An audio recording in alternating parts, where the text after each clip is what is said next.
បាទសួស្តីថ្ងៃនេះខ្ញុំមានប្រធានបទមួយទាក់ទងទៅនឹងការ consolidate ទិន្នន័យពីច្រើនក្រុមហ៊ុននិងច្រើនសាខាថាតើវាមានផលវិបាកឬក៏មានផលប្រយោជន៍ដូចនេះខ្លះសម្រាប់ម្ចាស់ជីវកម្មអញ្ចឹងដំបូងខ្ញុំនិយាយពីពាក្យថា consolidate មានន័យថាគឺជាការប្រមូលឬបង្រួមទិន្នន័យពីទីតាំងមួយឬទីតាំងច្រើនមកកាន់ការិយាល័យរួមមួយដើម្បីធ្វើការរៀបចំវិភាគឬក៏បង្កើតរបាយការណ៍ស្របតាមគោលបំណងណាមួយឧទាហរណ៍ថាយើងមានក្រុមហ៊ុន2យើងមានក្រុមហ៊ុន A យើងមានក្រុមហ៊ុន B ហើយក្រុមហ៊ុននីមួយៗគឺគាត់មានសាខារៀងខ្លួនអញ្ចឹង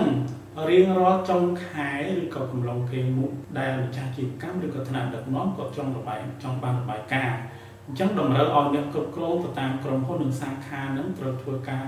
រៀបចំទិន្នន័យឬក៏របាយការណ៍ឡើងមកខាងការិយាល័យរួមមួយដើម្បីធ្វើជារបាយការណ៍ទៅកាន់ថ្នាក់លើឧទាហរណ៍ថាតើរបាយការណ៍លក់មានប្រមាណមានគេកង្វងប្រមាណស្តុកក្នុងដៃសល់ប្រមាណនៅកាន់ទីតាំងនីមួយៗមានការទិញចូលអីវ៉ាន់ប្រមាណយើងត្រូវធ្វើរបាយការណ៍នោះទៅកាន់ថ្នាក់លើតាមបែបហ្នឹងមានន័យថាយើងនឹងចំណាយពេលច្រើនមកតម្រុំតែយើងធ្វើរបាយការណ៍បានប្រមូលពីកន្លែងផ្សេងៗមកក្នុងការប្រកួតទៅកាន់ថ្នាក់លើដោយឡែកប្រកបគឺមានសមត្ថភាព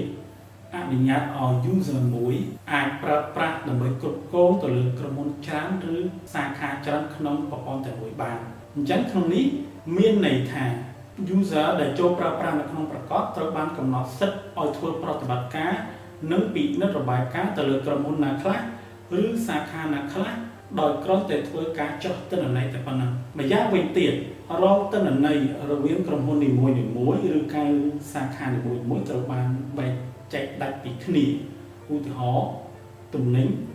សេវាកម្មអ្នកផ្គត់ផ្គង់ឬអតិថិជនជាដើមរួមទាំងការកំណត់ផ្សេងៗហើយអ្នកដែលអាចមើលទៅលើទិន្នន័យរួមបានលុះត្រាតែជា admin ឬក៏ user ដែលយើងផ្ដល់សិទ្ធិឲ្យសរុបមកការ consolidate data ឬក៏ទិន្នន័យគឺមានសារៈសំខាន់ណាស់សម្រាប់ម្ចាស់អាជីវកម្មក្នុងការវិភាគនិងសម្រេចចិត្តឲ្យស្របទៅតាមស្ថានភាពតម្រូវការជាក់ស្ដែង